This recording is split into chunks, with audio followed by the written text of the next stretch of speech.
If you were to write, I would say, the first lines of a new European manifesto, one that reflects your generation's hopes, fears, and even priorities, what would it say? My top line comment would be around Europe is it's time. Europe will not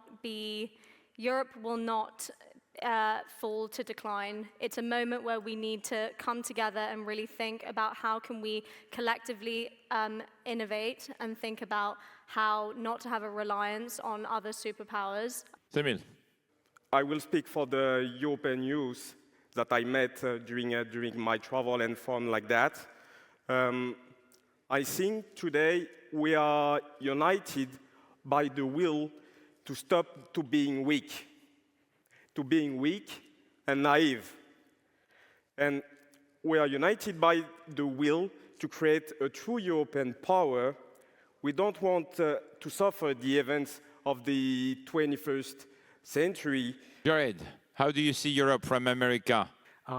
We love Europe. However, I think I speak for many Americans when we just wish it was less committed to killing itself.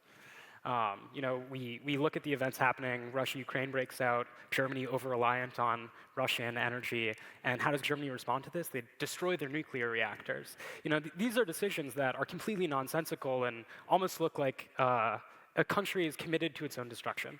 So as an American, there's some bright spots that we can look at. You look at Estonia, they have, I think it's 7.8 unicorns per million person as a per capita, way ahead of the rest of Europe. And there's a series of very intentional things that happen there that the rest of Europe should probably follow. They start teaching children how to code in first grade. They simplified their tax structure. They made it very easy to hire non-EU citizens to companies. You can register a company from your phone in less than an hour. What do you think your generation should learn from the old generation, which is my generation? I'm living in a social welfare. Old Europe. Old Europe. I'm living in a social welfare which is built on an old Europe, and I think that is amazing from many point of views.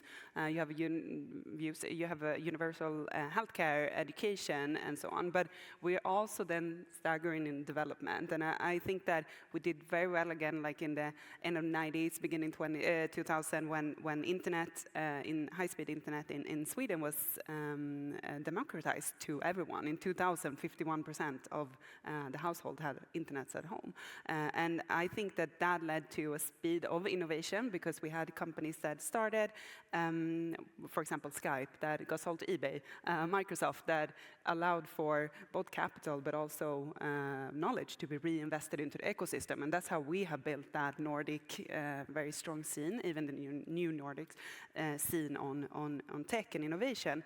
But we have stalled, and education today, yes, I think it should be for everyone, but we have to democratize what's happening now in the space of innovation, especially AI, as we've spoken about today. What do you keep and reject from our old generation?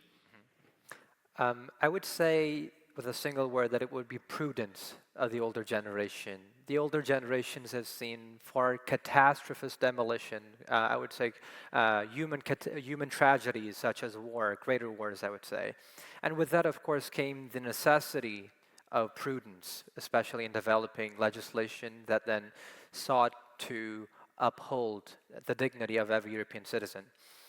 But I guess what our generation can add on to that would be agility, especially as to adjust to the new situations, to be responsive, especially in the age of AI, in the age of a necessity of environmental stewardship, and especially in the age of ever closer armed conflicts.